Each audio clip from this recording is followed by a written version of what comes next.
Hey everybody, Jason Burmis here, and we've got a very special episode over here at the Info Warrior. We are joined by a very heavy agenda and Media Roots' own Robbie Martin, and if you are not familiar with his work, he not only delves into the realm of parapolitics, the military-industrial complex, but he's also recently been doing these really heavy-duty Dan Carlin-esque hardcore deep dives into Freemasonry and its origins, which I find extremely interesting. I've caught bits and pieces of the free ones that are out there and promoted on his Twitter. And speaking of Media Roots, you can check him out over at MediaRoots.org. And speaking of his Twitter, it is at Fluorescent Gray. We're going to be talking Q, the election, Biden, Trump, so much more. Newt Gingrich is going to make an appearance, folks. It's all here. It's Neocon Central with Robbie Martin. Robbie, how the hell are you? I'm doing pretty good, Jason. How about yourself? I'm doing well. By the way, everybody, I am newly an uncle once more. My brother just had a beautiful baby girl, healthy girl. So a lot of girls, you know, my brother had a son a couple years ago. He's a little over 2 right now. But I'm about to move. I'm hoping maybe I can still get a family in there and get a little baby boy. I still want to be a little league coach. I feel young. I don't know if I look it anymore. But I know you're newly an uncle too, right? Like during all this madness, there's still some positive things to look forward to. But at the same time, it's one of the only positive things. Congratulations, by the way. Oh, thank you. Thank you. Yeah. But yeah, man, but at the same time, it makes me think, you know, the chaos that surrounds us on a daily basis, the madness of anything could pop off on any day, and just everything is just bizarro world, right? You want to fight for these kids, that next generation. I hate to be cliche, but we all have families, and we all want to do better by them. So, you know, Robbie, how you been feeling? We haven't talked in months. Yeah, I mean, it just feels like things are just super stressful still, Jason. I mean, I don't know, man. I knew that things were going to get more intense feeling as we headed into the election, just in terms of the rhetoric, in terms of the polarization. You know, I guess it's more or less what I expected. So I'm just bearing with it, but it feels intense. It feels scary. I started to even get feelings that we were sort of in the post 9/11 fear state, not just because of COVID-19, but because of all the increasing rhetoric about civil war, about, you know, cities being burnt down. I just started to feel like we were in that storm again, and I still feel like we're still in it. And the election's only like 2 months away. I mean, less than that now. So it just feels, it feels like things can get scarier. So I guess I'm just sort of bracing myself for whatever the October surprise is going to be, or God forbid, some kind of false flag, you know, terrorist attack. I mean, geez, the only thing we don't have happening right now, Jason, seems to be like Islamic terror. Like, can you imagine if that got thrown into the mix on top of all this other shit? I cannot imagine, Robbie. You know, and we just had the 19th anniversary of 9/11, guys. We're going to be talking about all of that, and I think that's really important to talk about with our lead story that we're going to get to with this ex-CIA analyst. They're always ex-CIA analysts, and somebody who was really limited hangout through the 9/11 truth movement, someone who I was heavily critical of. Basically, it wasn't even a let it happen on purpose. It's look how incompetent we were, and he always towed that line. But before we get there, remember, what you're about to hear, what you have heard in these first 4 minutes, pretty dangerous content.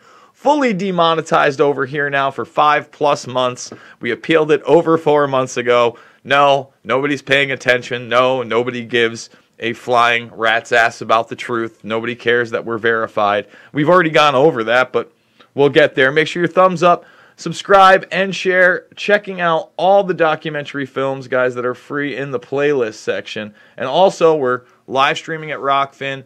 We have an exclusive over there for premium members. It is a almost 90-minute interview I did with the Good Lion Films. That's how you can support me, and that's where I'll be if they kick me off. Robbie, if you're not over on Rockfin yet, You and Abby need to get over there. I will DM you. I will tell you why, because it is, I'm simulcasting now. And the software's gotten so good now that there's no humming, there's no burden. Like, I'm running a GTX 1080, right? We're doing 3 live streams. I could probably get 6 in without bearing. I'm less than 45% on the GPU and 34% on the CPU i7. So technology, way to go. Let's talk this man, Michael Scheuer. Now, this guy was a 22-year CIA vet. He always towed the line on, mistakes were made. I was following the bin Laden unit. I can't understand why they did this, et cetera, et cetera. And now he's gone like full Q, right? Buying into that. It blows my mind that there was all this evidence and they still smear 9/11 truth. I don't know if you saw the Esquire article, but apparently me, Dylan, and Corey are the groundwork for our culture of outrageous information. Yeah, it's us. Oh, this came out on the anniversary. This is another smear piece on Loose Change. So if you haven't heard, let me just say what the thing is. It's a comprehensive history of loose change, and its seeds it's planted in our politics. 15 years ago, 3 young men created a 9/11 conspiracy theory film that laid the groundwork for our culture of outrageous information. Now, this quotes Cernovich quite a bit. This quotes Tim Dillon, the comedian. This quotes even Mark Cuban. So they all did interviews for this story. Now, when I did my interview with this guy, it was originally supposed to be for Wired, right? And I had him on. I said, I'll do the interviews, but you got to let me tape them. So I taped them, and I said, as long as you don't misquote me and you agree to come on my show, I won't release these, and we'll have a debate afterwards. So he was true to his word. He came on. And I encourage you to watch that because it is just incredible. It's the same arguments they made 14 years ago that have been thoroughly debunked. You know what I'm saying? For instance, this story is not so much about 9/11, right? Or 9/11 truth, but they still quote good old Jimmy Meggs, and they go to Popular Mechanics. And man, if you haven't read this yet, it's a good one. So they go, the only fact on 9/11 that they say they debunk us in this is the 1.5 mile crash site in Shanksville, Pennsylvania. Now, their old line is the same one that if you Googled it, it was excuse me, 6 to 8 mile drive. And that's how they came up with it. And I go, don't you think it's ironic that you're calling us misinformation? And I'll post this, and this will never get fact-checked, but here I am, and I pulled it up, and I go, here's the second site. It's in New Baltimore. It's 8 miles away. I go, here's a woman with United 93's debris in her hands in a photograph in New Baltimore right here. I go, here's the Daily Gazette article from her hometown confirming this. Here's another picture of the debris with a young man and his son in their backyard in that area. I go, so the debris field is clearly 8 miles wide. You will never get fact-checked. In fact, he had DM'd me and told me it was being fact-checked like 3 days before it came out. And I go, what, did you guys just miss that?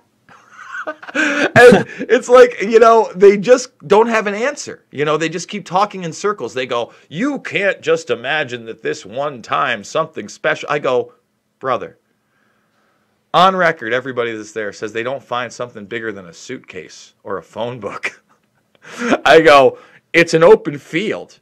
There's clearly no plane parts there, like a fuselage or an engine, etc. He's like, what are you saying? They didn't find the bodies. I go, listen, if we're talking about identification of bodies, from the World Trade Center, they identified body parts this big. Literally this big, like fractions of human bones. I go, when you have an 8 mile debris field, if something happened in the sky, are you telling me they couldn't do the same thing?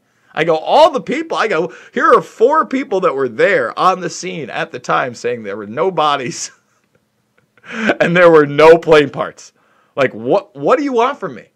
Like, why am I the delusional one? And I'm not going to play the abused girlfriend. And when you do this, I feel like a lot of people buying into the super state taking on the bad guys are inadvertently playing the abused girlfriend when it seems like now this is apparent piling on of CIA propaganda in a way. Talking about Scheuer? Well, Scheuer and many others, right? We'll get to Gingrich in a bit because, I mean, you know what? Before we get to Scheuer, we haven't had to have this discussion. So we'd always talked about the fact that Trump has never addressed this and the media has never asked him it. Now, in the last 3 weeks, it actually happened. I DM'd you the clip as soon as it happened. And, Trump, although he played dumb, and he played the perfect kind of fanboy, he ended up leaning into it. So in other words, in the first question when they ask him about it, he goes, I don't know much about it, but I hear they like me. That's pretty it. That's basic. And then she challenges him on it, and she's like, well, it says that you're saving the world from a group of satanic pedophile cannibals. And he goes, well, I don't know anything about that, but I can tell you. And then he goes, but would that be a good thing or a bad thing? So right there, though, he realizes mid-sentence, let's see how far we can play that. Let's flip this one on its head. And you got to give him the genius of that, right? Because that's not scripted. That's not coming up. You got to think it's going to happen eventually. But on the fly, he knew what to say. And then she wouldn't answer him, and he's like, and you know what? We are fighting this far left agenda. And then he even thinks about it for another second. You can see him as he's talking, he's thinking about it. He just fucking leans full force, and he just goes, you know what? We are actually. And boo! That's huge for his base, Robbie. I want to get your opinion on that, and then we can follow with Short, because that was a wild moment, don't you think? Absolutely. It was a very wild moment, and it was one that I think we could have both predicted that eventually someone was going to ask Trump directly about it, and he was going to have to answer for it. I don't know if you remember this, but he actually totally dodged a question about it and ignored it from a week earlier. So when he did that, I was like, that's curious. I wonder if he just wasn't ready to know what to say about it. But then, man, when he actually responded the next time, I was like, this is possibly the most brilliant, perfect response he could have possibly given. And, it doesn't matter what you think about Trump or how terrible he is. He's still got this weird skill that no other president has ever had that I've seen that can respond to things like that on the fly. I mean, even if you look at any of the other officials of his administration who've tried to address Q, they stumble, they purposely obfuscate, they blatantly lie. I don't know if you saw the Sebastian Gorka clip where he's asked about Q. Oh, his response is very interesting. What? He flips out. Well, it was different because I know. Well, he lies and then he throws it under the bus and says it's garbage. He says Michael Flynn didn't do an oath to QAnon. Michael Flynn didn't do that. He tells the caller, he lies because obviously Michael Flynn is taking an oath to QAnon. It's on video. It's unmistakable. But then Gorka's like, but QAnon is garbage. It's a cult. It's trash. And doesn't he throw the underground children in there at some point? I remember the clip. Did he do the underground children? I'm pretty sure he mocked the whole idea of this satanic pedophile ring. Yeah, he fully went against most of the Q narratives, and that's interesting for other reasons because Q, whoever is posting as Q, actually threw Sebastian Gorka under the bus about a year ago, and started posting all this stuff about how Gorka's part of some sketchy super PAC. So it's interesting to think, is this someone in the Trump administration that Gorka simply knows about and doesn't like? Are there internal factionalizations inside Trump's own administration? Because I think it's pretty clear at this point, even though Q is obviously some kind of scam, it's not what it says it is, that it is somehow, that part of it is actually true, that it is somebody connected to Trump. That part seems rather obvious to me. But do you think that's how it originated, right? I mean, do you think that the DEF CON theory and all those guys getting together and, Brower, he's made those claims, but he trolled Jones, the DeFango claims, the shadow box stuff. That's why all this stuff is super interesting to me. When you look, there is this paper trail that leads from the Seth Rich information, Butowski, etc., to these freaks like, Schoenberger and others, and Shadowbox and disinformation crews. And, shit posting had hit a new level. I didn't even really realize what it was in that 2015 to 2017 era, where it shifted just from let's see how bad I can gross you the fuck out and be as bigoted and racist and terrible as possible in 2015 to morph that into political armor in 2016 and just totally revamp it and change it, And this culture of bots, and I'm not talking about Russian bots, but basically, anonymous personas, intensifying differences and basically destroying groups had already been around. Maybe not on the mass level, but you look at the 9/11 truth movement, even pre-truther, and you go back, and that's why I keep going back to 9/11 and the anniversary. You had those things, and those things still get brought up today. In that Good Lion interview, I got to talk about not only Dr. Judy Wood, but, no planes and, Israeli disinformation and all these things in Pentagon, all these things I've been accused of over the years and answered for a decade plus. But just like in the mainstream, when they're hammering home, Indian Lake, you fucking liar. And I'm like, Jesus. The alternative people that'll attack me will hammer the same thing home from 12 years ago, no matter how many times you address them. So when we talk alternative, all of a sudden this guy, Scheuer, is in there. So let's talk about that. Other than Flynn, now this guy's kind of appearing out of there. What's your take on that? Now, now that we've kind of, again, I don't know what your thoughts are on the origins, but I definitely think it's in different hands than it was in the beginning, that they saw this thing. And let's be honest, anonymous posters, as slick as they are, they don't have the tools of military intelligence or people inside, and they could easily hijack it for their own means, Robbie. And the other thing is, this thing has been so just missiles in Syria, right? And they can get a million things wrong, like Podesta's in prison and McCain.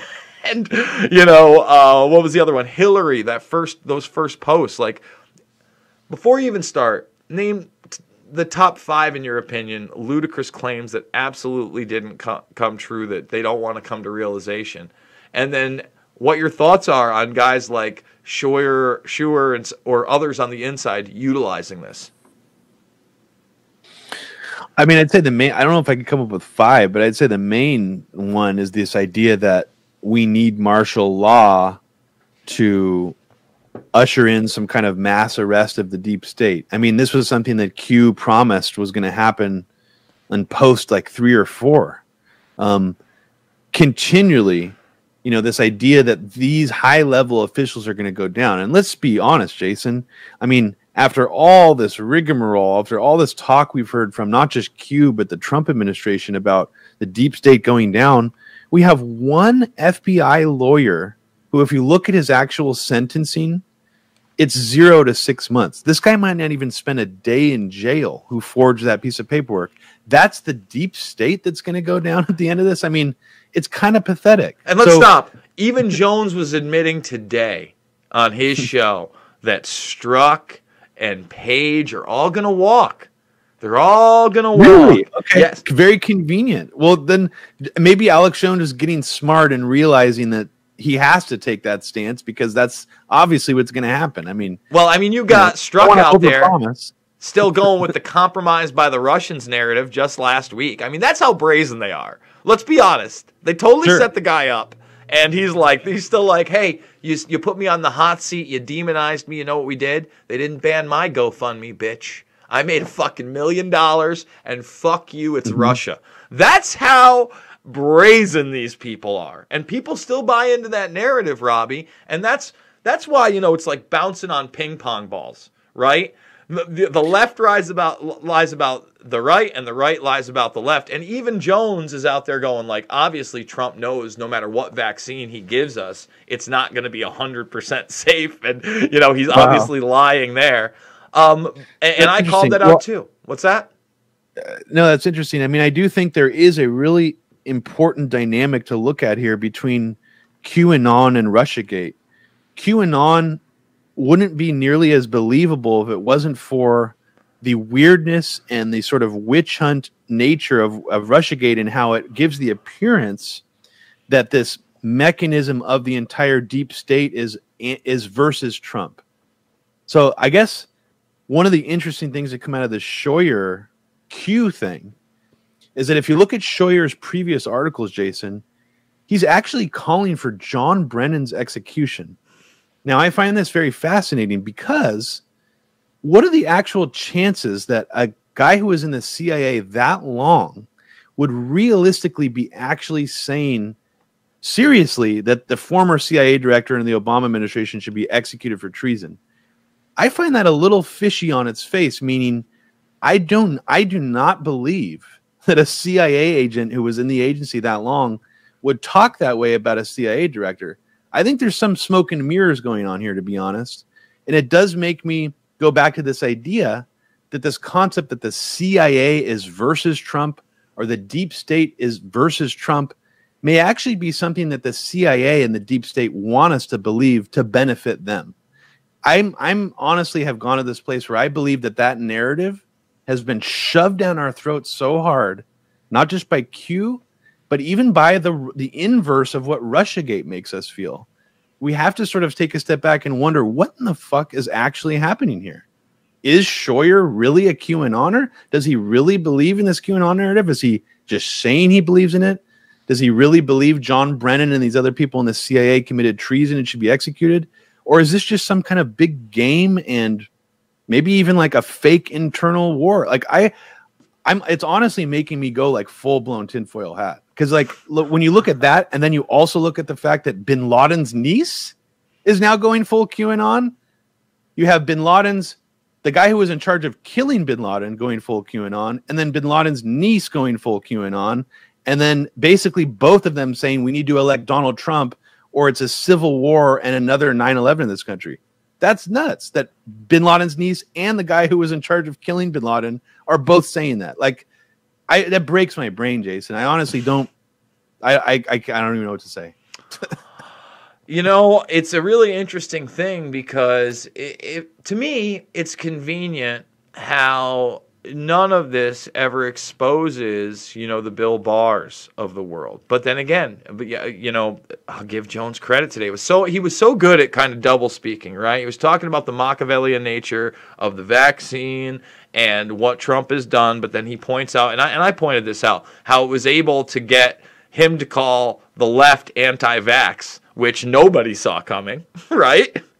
And them immediately say, no, not this one. No, not this one. No. Which was, again, a brilliant move. But then he's like, nobody's going to jail. And then he praises Bill Barr because, again, and I'm probably going to do a video on it, Bill Barr talked about how unconstitutional these lockdowns were recently, which he's correct on. But then he slides it in and he's like, but then he tells you garbage that Epstein killed himself.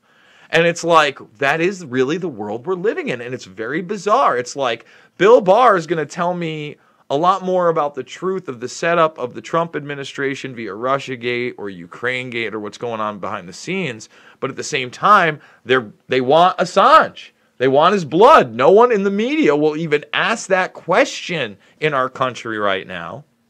While these very real trials are happening, and this will restrict free speech and set a terrible global precedent where if you say something against some entity, we're not even going to say corporation or government, just some entity that's in the best interests of the United States, well, guess what? We could just take you and lock you up forever and demonize you and call you a cyber terrorist.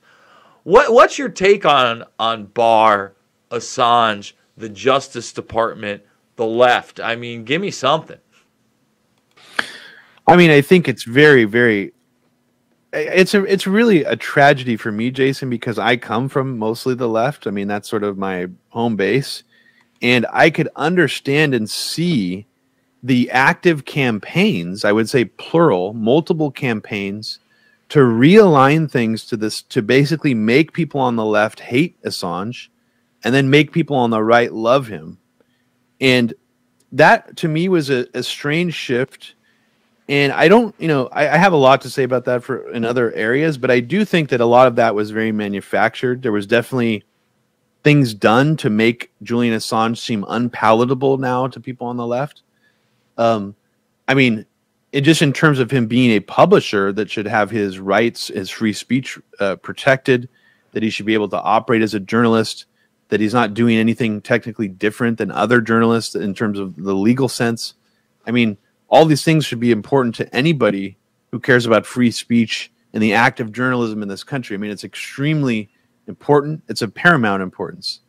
But what they've done, Jason, is they've turned off so many people to Julian Assange that it's almost kind of like a side note now. When, in fact, this should be the most important moment where we should be talking about this issue, because now there's legal implications of what this can mean for all journalists moving forward right now. Like, this was all theoretically talked about years ago. Yeah, if Assange ever gets arrested, if WikiLeaks ever goes down, this could mean the end of all, investigative journalism in some capacity. Well, now it's actually happening, but we've had this sort of hate campaign and this campaign to demonize Assange that's been generated for so long that most leftists don't even want to go to bat for him. And then sadly, Jason, on the other hand, the right has been sort of groomed and fooled into thinking that Assange is either secretly safe, the QAnon narrative, or it's not Trump really doing this to him and it's not really a big deal. Like it's just not important anymore. And I do think that it's sort of happening on both sides, where it's like only these people who are really dedicated to Assange and who've been following it are now paying attention to it. It just sort of relegated to this weird realm of obscurity, but I think that's sort of how they want it to be. They don't want this to be in, they don't want this to be in Newsweek right now, for example, like the Assange trial, because then it would raise questions for press freedom in general. So it's almost like it needs to be sort of buried and sidelined for this to work, because, the quote unquote, the American way is we don't overtly top down censor people. The American way really in reality is to sort of from behind the scenes to intimidate someone, to scare them, to make their options so narrow that they'll just self-censor themselves and, not do anything radical. That's what they want. So I think, it's just awfully sad, I guess, is my real feeling on it. And I don't know, I don't think we're kind of screwed. I think that this trial is probably going to end poorly. It's going to have terrible implications moving forward. And, there's only maybe a handful of journalists who are like covering this right now. Like Kevin Gosztola is covering the trial. We're going to bring him on Media Roots. So, it's just more people just seem to be covering it. And actually, like, this is the U.S. Justice Department doing this too. It's like, why does Trump get a free pass for this? Just because Trump is going out there saying that he hates the defense companies. I mean, sure, he could say all these fun things that we love, but it's like, what is he actually doing, in terms of press freedom, in terms of helping Assange? I mean, apparently he was trying to get some evidence that Seth Rich, like apparently Dana Rohrabacher tried to set up some kind of backdoor meeting. He did. So let's talk about this for a second. All right. Yeah, sure. So the narrative that's out there via these court documents through various lawsuits and what Cassandra Fairbanks has told me in an interview that's on my channel, it's tough to hear, is that essentially Rohrabacher did set up those back channels, and that Trump wanted him, was willing to bring him over and have him testify, basically pre-attempt to impeach him through Russiagate and Mueller. So basically give him carte blanche to testify that it was not Russia. And Assange was like, listen, I've already said on the record many times it wasn't Russia. I'm not going to change my story. I'm not going to give up my source. So in other words, Seth Rich or whoever they thought the source was supposed to have been named to the Department of Justice. And that deal never came to fruition. And there were also DMs between Assange and Kim.com, who had facilitated the Rohrabacher back channel that fell apart. Now, subsequently, obviously this angered Trump. We know he's transactional. And, he's very reactive. One day Bannon's his best friend, next day he's a slob. One day Cohen's going to defend him, the next day he's the worst person in the world, et cetera, et cetera. I go on many times whether they turn on him or not, but just, that's, he had Mattis in his cabinet. He had Bolton in his cabinet. Let's never forget these things. Okay, it's very important. So, apparently at that point, that's when Grenell and others pounce on this and show him evidence that the leaks of Assange actually caused the deaths, even though it said in court it didn't, of U.S. assets, and then even showed him and Don Jr., this is according to Fairbanks, pictures of dead bodies of children and women that resulted from this. Okay, apparently. Yeah. And that's, I just need to say for the record, yeah, I've done a lot of actually critical work investigating Fairbanks herself, and I think that she has played a role in actually pushing QAnon and getting some of this disinformation to come up. I mean, she's linked with Eric Prince. So I don't personally trust her analysis in this, and the fact that she was on the phone with Richard Grinnell. I mean, well, it was Grinnell's assistant. Those are the phone calls that are released. Sure. Yeah. I mean, if you were on the phone with Obama's assistant or someone from the Obama administration's assistant, I would start to think I would just have some weird feelings about that. Sure. Well, you know what? Let's just put it out there. Although I think Fairbanks has done really good stuff, Big League Politics is rumored to be funded by Bannon. You know what I mean? And sure. And I mean, that's basically who she's been writing for now for years.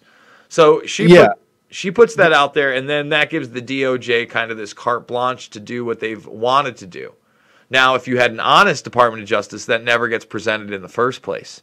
Now, I think there are some smoke and mirrors behind the scenes with Trump and his son, and we all know how family can be. You get that double emotional level, and now you and your kid are talking about that. Can you imagine if that was Tiffany, blah, blah, blah? I'm just saying, I've always looked at these things on personal levels because you have to account for that stuff and how to manipulate people. And you can tell he always had a hard-on for the military. But with all of this, like you just said, like he was smart enough to pivot with QAnon, instead of a media not being complicit, and they have been, they've only asked him about it once. They haven't asked him about it now 2 different times during these extradition hearings. They allow him, again, the press, to lean into Edward Snowden just before basically a high court says what he does was right. So he's not a dumb man. He knows to counter this idea of, yo, I am prosecuting the #1 publisher in the world who we've now tortured in Belmarsh for 18 months. So much so that his lawyers actually 2 days ago made the argument, look at it, that he would not be safe in prison, citing the Epstein case, which again, Bill Barr, I'll tell you, he killed himself. And laugh about it. Like, we did a big video about it. Laugh about it when he's asked about it and Ghislaine Maxwell's safety. So give me your rundown on the Assange prosecution versus leaning into Snowden, the media allowing him to lean into Snowden, but not challenging him on Assange for several months while this is happening. Ooh, I had a lot of thoughts about that. I mean, first I'll just say that the media has always seemed to be more favorable of Snowden.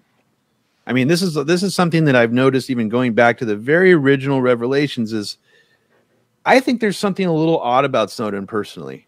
And I don't really want to say more than that about him, but the amount that the media glommed onto the Snowden revelations and was very eager to publish all that stuff always sat a little strange with me. They treated him very differently than they treated WikiLeaks and Assange. That first needs to be stated. Mm-hmm. Trump clearly, I think you're 100% right. He is super smart to lean into this idea of pardoning this Snowden, not just because it'll distract away from the Assange prosecution happening right now, but it will also get the buy-in of the Greenwald crew, the Intercept crew. And actually, what's very interesting, Jason, is Mike Pompeo and the Trump administration have been playing around and playing games with the Intercept from day one. If you read Mike Pompeo's speech about when he said WikiLeaks is a hostile intelligence agency or it operates like one, guess what all the quotes he read were from against Assange in that speech? They were from various Intercept articles written by people like Sam Biddle, who don't like Assange and WikiLeaks. And I do think that there's playing mind games. It's like maybe even Pompeo wanted to stir up some factionalization at the Intercept, get some pro-Trump people at the Intercept, get some anti-Trump people there. You know, there's something weird happening with Greenwald. I mean, I don't know if you saw his plea on Tucker. He kind of almost went on Tucker recently and acted like he was speaking directly to Trump, basically saying you need not to just pardon Snowden, but you also need to pardon Assange. And I think on some level, Greenwald is actually clued into what you're talking about, that he understands Trump is kind of trying to play a trick here. And this was maybe Greenwald's way of being like, I'm talking to you, Trump, from Tucker's program, telling you, no, you need to also pardon Assange. So there's a lot of weird dynamics playing into that. But you said something else about Rich that I wanted to go back to. Mm-hmm. Oh, yeah. I really quickly wanted to mention this because we're talking about these shadowy intelligence characters, these, you know, these so-called ex-spooks. One of the people that I, you know, keep going back to with QAnon is Steve Pachenik from the Alex Jones Show, ex-CFR member, State Department, CIA psychologist, Tom Clancy's main source for almost all of his books. Steve Pachenik was actually the origin of what we know now as the QAnon narrative in November 2016. There is no narrative that resembles QAnon that predates this video posted by Steve Pachenik. Now, it's interesting, in that video that Steve Pachenik released, he says not that Seth Rich gave the emails to anybody, not that it was an inside leaker. He literally says in the video that the Q team, before it was called the Q team, is the one who provided the emails. What he's saying in that video is and whether you believe him or not, this is what he's saying, is that U.S. intelligence insiders provided those emails.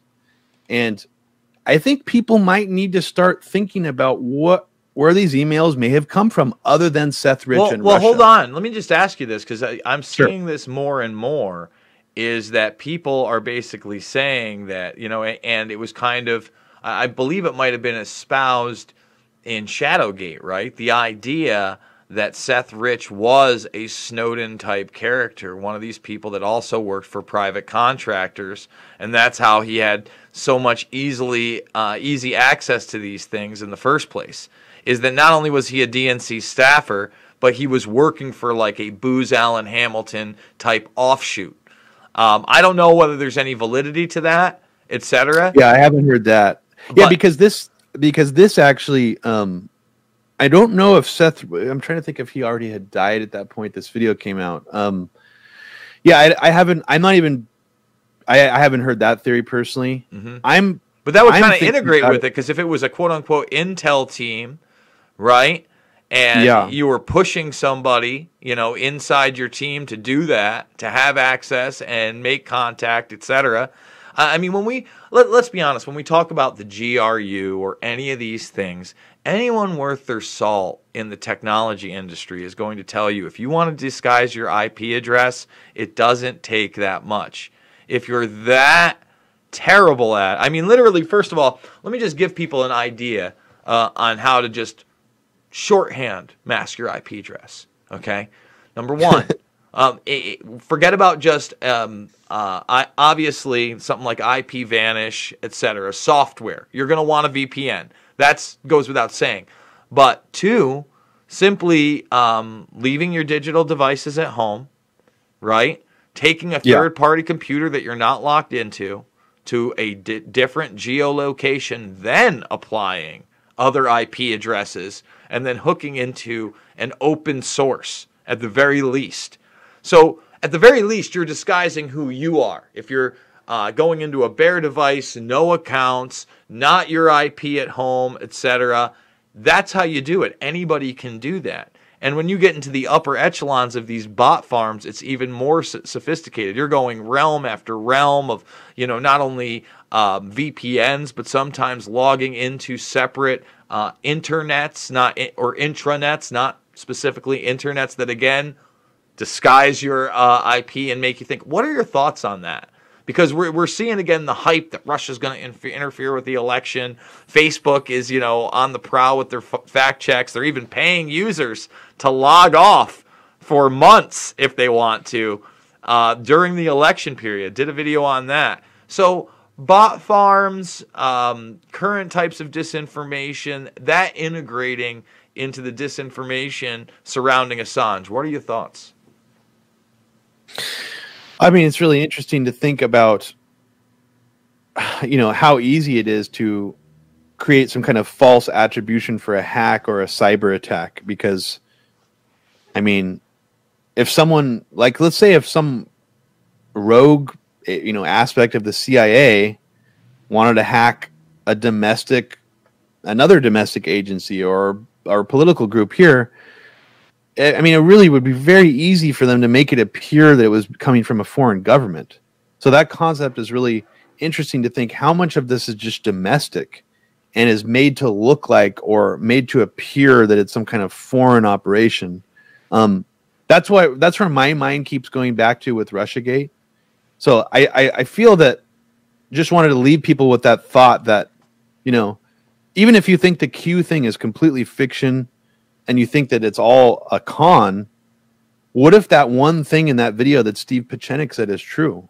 What if U.S. intelligence did provide those emails and somehow tricked WikiLeaks into thinking that they weren't coming from U.S. intelligence? I don't think it's out of the realm of possibility, is all I'm saying.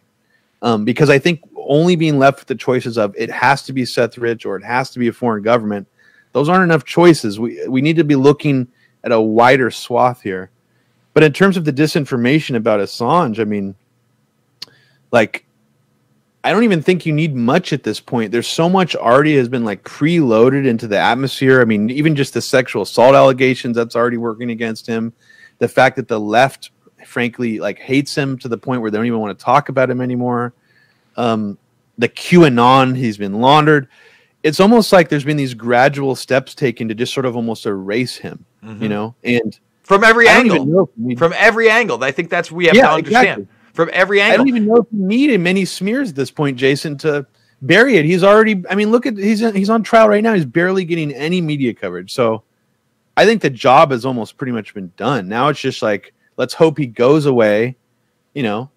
And I don't know. I mean, it's sort of weird and unfortunate that I guess I want to see more WikiLeaks surrogates really going against the Trump administration or the Justice Department's extradition indictment of him right now, and I just don't see it. So I don't know what's going on there, or you know, or some of these people like if Kim.com and Fairbanks are still trying to play like a middle game, or they're trying to like have a bridge to the Trump administration and Assange. I don't get it. I would expect them to be going way more hard against the Trump administration. So that's weird to me too. And it's, you know, I'm just following journalists like Kevin Gosztola right now because he's just on the ground there, like just covering the trial in real time. So it's sad, man. And it's going to be a really big wake up call, I think, when we realize that nobody like Julian Assange and WikiLeaks will ever be able to do. Let's just be honest here, Jason. They will never allow something on anywhere near the level of the DNC email leaks again. They'll shut down the fucking internet before they allow something Here's like that. Here's the thing, though, Robbie. I truly believe the Dark Overlord had some good stuff because the stuff I got from 9/11, and a lot of people forget the Dark Overlord. We're now talking about. Wait, remind me of what that is, Jason, because I'm. Sure. Was this the like the hostage like ransom leaks about the 9/11 stuff that came out? Yes. Yes, exactly. Okay. And when we say, I don't know anything else about that group, though. Yeah, I just know the group's a terrible group. That's the thing. All right, that's my point. So let's talk about this for people that don't know. January 1st, 2018, a group calling themselves the Dark Overlord, that's a hacking group. And this is how we're going to save this country and the world, guys. This is what I keep saying. And I'm not calling for violence. And I'm not telling hackers to do anything illegal, like get documents on terrible war criminals and publish them. I'm not telling you to do that. Anyway, this group essentially is terrible. They went after anything they could, and one of the things, like, for instance, that's tasteless that they would go after is medical records so that they could get, like, pictures of celebrities pre- and post-boob job and then extort them. They also infamously had got in Orange is the New Black. I think it was either season 3 or season 4. I remember that. Prior to Netflix putting it out, and they wanted, I think it was like $2 million. I forget. Don't quote me on how much it was. They paid something out, and they were agreeing not to do it, but Netflix worked with the FBI, and they figured out they were working with the FBI quick enough to release it anyway. So they got their money. I don't think anyone got caught there. But what really pissed them off is that they put up, basically, they said they had 5 layers of 9/11 files. Now, these did include drafts that had never been seen before for the 9/11 Commission report, names that had never been published before, including the person that called in that he was on the phone with somebody that said someone had a gun on the plane. And for the first time, I got that name. And, I did all this stuff live on the air, more confirmation of the Pakistan connection. There was a lot in there, a lot of stuff on Huntley, ICTS. We confirmed the James Woods testimony that nobody had heard existed other than Woods talking about it on air, and the fact that he, the pilot, and I believe it was the stewardess, all filed reports on Khalid al-Madar and Nawaf al-Hamzi, and it came out that it was actually on Flight 11, and that, all these different things had actually come out through these documents, and they were releasing them. Basically, I have all of them, but 2 layers are still encrypted. Now, the first 2 layers, basically, they got their first ransom. They gave up the first layer. The second layer came out. They didn't quite make their ransom, but they put it out anyway. No one quite knows how the third layer got out. It was never really discussed because all their Twitter accounts and places that you could get Bitcoin addresses disappeared, and we've never seen the 4th and 5th layers. I think there's still a lot in just those 3 layers because they were so massive, and you really had to look. There's a lot of repetition, etc. My point being, this is how we beat them. So I don't know that you're right. I think that, Robbie, what they want to do is they know the technology is there for somebody to get a leak as big or bigger than the 2016 DNC leak, and they just want to scare the fuck out of you. If you get something like that and you dare to fucking put it out, we will fucking torture you and put you behind bars forever. We will rip you from your family. If you think you can get away from us, it will be hell on the run. And we will fucking we're putting on a show right now and letting you know that. That's how I feel about it. Because listen, you want to I'm with you there. No, I agree with that too, for sure. Yeah. So I think I guess maybe more to get you on my page with what I was trying to say is that basically all the internet censorship we've seen, it's not because of Russia. You and I know that. It's because of WikiLeaks.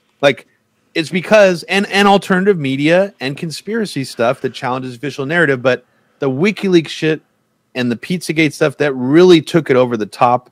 It became something too powerful and uncontrollable from their perspective.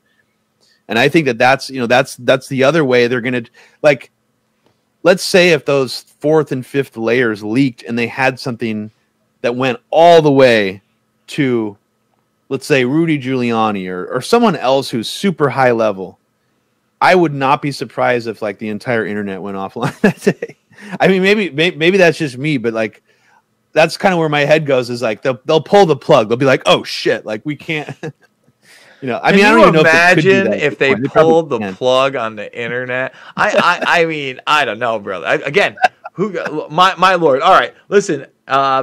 I want to go over this before you're gone because I just thought this was the most bizarre thing, and I think we should have a good talk about what you think's going on with BLM, all these protests, this massive disruption through the country, this hype around, race and conflict and divisiveness, and then obviously a guy like Soros, his name is thrown around all over the place.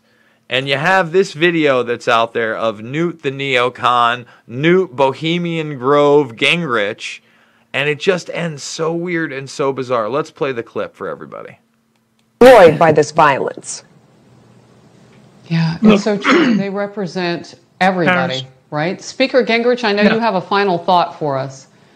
Yeah, look, the number one problem in almost all these cities is George Soros elected left-wing, anti-police, pro-criminal district attorneys who refuse to keep people locked up.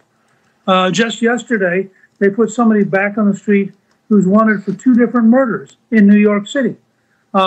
You cannot solve this problem, and both Harris and Biden have talked very proudly about what they call progressive district attorneys.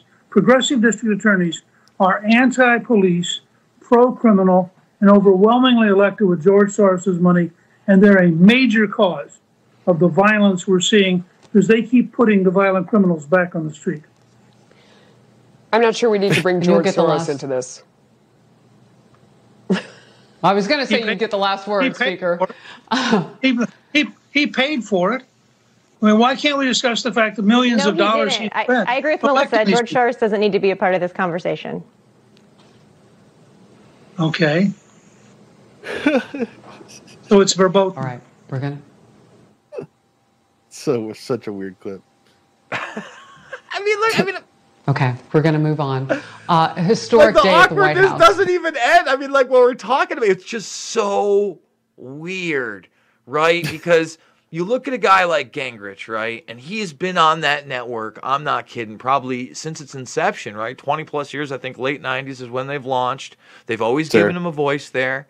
He's been a prominent warmonger in the Middle East. You know, there's very little Gingrich has ever had to say throughout his career that I'm a fan of. You know, George Soros seems to be this accepted talking point, at the very least. And guys, I just want to say to everybody, I'm not a fan of George Soros. You know, we've done videos about his actual name and all these things. But what is your take on this fucking clip, man? Because it is just so weird. It's weird, man. Well, I mean, first of all, like, it's weird in and of itself that George Soros and Jeff Bezos are the only two oligarchs or billionaires that people like Newt Gingrich would ever talk about. I mean, it seems awfully selective, you know. And then when you know, and then the left wing, you know, they also only focus on a certain small subsect of billionaires too. But it's like, in reality, it's like people like Sheldon Adelson, you know, this oligarch, is spending an enormous amount of money trying to get Trump elected, and he's one of the biggest Zionist, you know, anti-Muslim guys there is. So that's interesting to me, is that it's just Newt Gingrich, you know, will glom on that. But it's also interesting that to see the people at Fox News not like that Gingrich brings that up. And that's fascinating to me, because there are plenty of other Fox News shows that lean into that all the time. I mean, Tucker, Jesse Waters, even Hannity leans into the Soros thing. Gutfield. Exactly. So I do think what you're seeing there is an illustration of still an internal factionalization at Fox News that has been happening ever since Trump, that has sort of created this rift there. I mean, look how many people have left Fox News, and look how many weird shufflings have happened since the Trump era. Bill O'Reilly's out, you know, Megyn Kelly. The whole thing is just, it's just interesting to watch play out. But I do think that there's essentially Newt Gingrich is coming from more the sort of the hyperbolic, maybe a little bit more conspiratorial right-wing narrative that's kind of Q-friendly, and that show he was on they're not friendly with that narrative, or they didn't want to go there at that moment, and maybe they're even like trying to avoid that narrative in the Fox News offices, you know? Like, from what I've heard, there's actually people who have gotten into fistfights who work at Fox News together, like while walking in the hall, since Trump has gotten in office. I don't know if that's true, but I mean, I do think that there is a lot of weird tension at that network still, in terms of how far people are willing to go in terms of these right-wing narratives. Because look, Alex Jones and Roger Stone and all these people, they opened the door for Fox News to be like, do we want to go all the way there or not? Like, we could, you know, we can go all the way to the Jonestown, but, you know, normally we used to not do that, but like now we kind of can. So it opens up an interesting dynamic where you're going to see more people like fighting on Fox. I mean, like, if you watch The Five now, it's like Juan Williams, Jesse Waters are almost like at each other's throats now. Like, it seems like there's genuine hatred. So I don't know, Jason, it could just be all BS and smoke and mirrors, but that seemed genuine to me. I mean, that reaction, you know. When I watch that clip, I'm just like, you know, it is just really bizarre, because and the other really weird thing, other than it being on Fox News, is that the other person has to chime in and go, "Me too, me too." Like, yeah. Well, I want to make sure, and then instead of like some crazy retort that you'd usually get from a pundit or even a political figure, like Gingrich just kind of yields. He's just like, well, okay then. And then no one knows what to say. It's one of those really awkward moments, really rare moments, when you got a panel of 4 people, you know, the host and 3 others, and everybody just shuts the fuck up because they don't know what to say. It was really bizarre. That's why I posted it. I just want people to know that I'm not championing either Gingrich or Soros. Before you go, because I've had you for almost an hour, and I think this has been a great discussion. I hope more people watch this and understand that, again, people can, you know, have different political leanings, and get a lot from an open discussion and possibly disagree. I want to talk about why you kind of rebirth your interest in masonry and Hiram Abiff, the whole nine, and these podcasts that you've been doing about its origins and now into its influence politically, even to the point of where the anti-Masons come into play. Yeah, I mean, that's a good question. I think it just sort of, Abby, Abby just had a kid, and she's been very busy. So I was like, what are some things that I already am really interested in that I feel like I can, sort of flesh out and do a better job researching than I have done before. Because it's not like, Mason is not a pressing or timely issue. Sometimes when you cover news, you feel like you have to, it's sort of like a moving train, that's when people describe what it's like to make a Hollywood movie. It's like once the train starts, it moves, you're stuck on it. You have no choice. You better make that goddamn movie. That train's going to keep moving.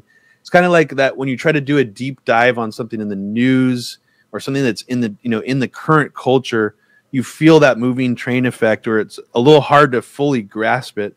And Masons is something that's, it's like 300, 400 years old. So it doesn't have that same, let's say, panic-inducing feeling. So I feel like I could really give it a really thorough, once over without feeling constrained by time.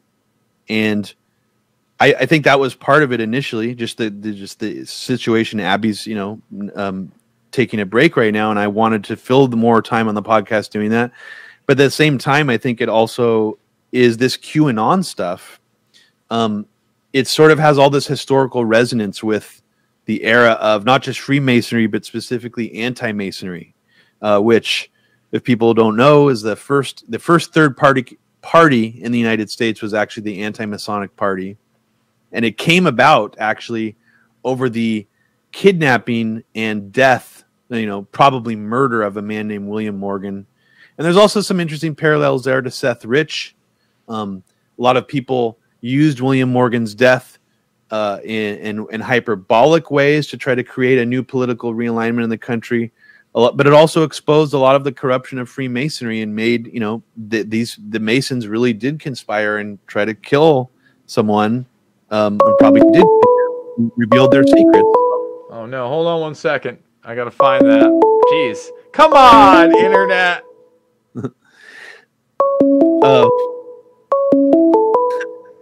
Huh? Oh, come on! Robbie and audience, thumbs the video up. This is obnoxious, I know, and I apologize. Got a Sin City graphic man there. What is it? Is it someone trying to call my Google Hangouts? It is. Oh, it's one of those probably spam numbers. Oh, I didn't even realize that. I'm shutting down other things. All right, go ahead. I'm sorry, brother. Finish it up. So yeah, I mean, the era of anti-Masonry is something a lot of people probably aren't aware of in this country. It had an enormous impact on our political landscape moving forward. And what's interesting, Jason, is, I mean, Masonry and anti-Masonry pretty much defined like the political climate that we live in now to a large degree. And it's not just that the Masons conspired to do the revolution. It's not just that, Albert Pike was a weirdo. It's a lot of other stuff that I don't think people have any idea about. So I really tried to jam pack it with as much detail so you can get this rich cultural history of just how much Masonry shaped American society and even the way that Americans think about themselves and their role in the world and their role in the universe. It's very interesting. And also, little tidbit I wanted to throw out to your audience. There used to be all these videos of Alex Jones talking about Freemasons and how his family were Freemasons and how he actually thinks they're good, that have all been removed from YouTube now. And I actually like to throw a few of those in my podcast. And so if anybody out there is listening can help me find those, send them my way. And also there was an interesting screenshot I saw years ago of a supposed Masonic grave marker, which I believe was supposed to be Alex Jones's either great-grandfather or grandfather in Austin, Texas. And it's not a surprise. Austin is actually a hotbed for classic Freemasonry in the United States. The Alamo is pretty much a Masonic institution. The Masons keep it alive as a museum today. all the main people who died in the Alamo, Davy Crockett, or I mean, all the names. Remember the Alamo were hardcore Freemasons. The Frontier era, as defined by Freemasons, it gets way crazier than that. So I hope people check it out. And if you're interested in this subject, I'd like to think it's probably the most comprehensive American Masonic history thing that I've ever seen. So, hopefully people will get something out of that. Yeah, it's excellent. You can check out samples of that by following him at Fluorescent Gray. A very heavy agenda is the YouTube channel. Tell us, is Maine politics on hold? How often are you doing that? What's going on there? It's a little bit on hold now. I'm actually I'm building a very advanced gaming PC that'll allow me to play every single game on the show. So that's where I'm waiting for right now. What are we specking at? Let's hear the specs, dude. I want to hear them. What are you getting? You getting one of those 3080s? No, you know what, Jason? I'm probably not smart enough about. I actually had to consult somebody of what kind of gaming PC. So brother. I've been a Mac guy for too long, Jason. I'll admit. I let Apple con me. Yeah, that's disgusting. You're disgusting. Yeah. You need to stop. I'm going to go Hackintosh. I promise. If I ever go back Mac, it's all going to be Hackintosh. Just run a virtual desktop if you really want Mac all the time. But honestly, like I said, software like this isn't available on a Mac. You can't do XSplit. And I'm sorry, it's just a superior software if you want to multicast and have a semi-professional look. MediaRoots.org is the other place that you're going to find these podcasts because they are the Media Roots podcast. I encourage people to check them out. Robbie, is there anything else you'd like to leave my audience with right now? Yeah, I guess I'll just, we did the 2-parter on Media Roots Radio of our QAnon episode, which if you like this discussion, you'll probably like that. We just unlocked both episodes. And the Masonic episodes, there are 3 parts. Each one of them is about 5 hours long. So the whole thing is about 13, 15 hours long. And right now, those are only for our Patreon subscribers. But you can go check out really long, previews. There's like a 45-minute preview of one of them on our page. If you like it, consider, throwing us $5 a month to get access to the whole thing. And we're going to be doing kind of a deep dive episode like that every month now for subscribers. Excellent. And we'll be doing this, I guarantee, ladies and gentlemen, before the election. Let's just hope it's not like the October surprise. Like you want to hear my long shot prediction? Are you ready? Yeah. The October surprise actually ends up being like a Halloween press conference where Biden comes out with his mask and like mid-speech or whatever he's doing, he wets himself, strokes out, and dies right there 3 days before the election. And that's it. That's the dark sacrifice of Biden. And the country's in arrears because they don't know who's going to be president in 3 days. And it causes even more mass chaos and people wanting prolongings and things we can't imagine. And I know that's far off, but remember who told you Jim Carrey would make the perfect Biden just a month and a half ago. We'll be doing that video later. Robbie, thanks again, man. I love you, and I'll see you soon. Thanks, all right, man. Brother? Love you too, dude. Later Have a good one. You too. So there's Robbie Martin. It's always great to have him on the program.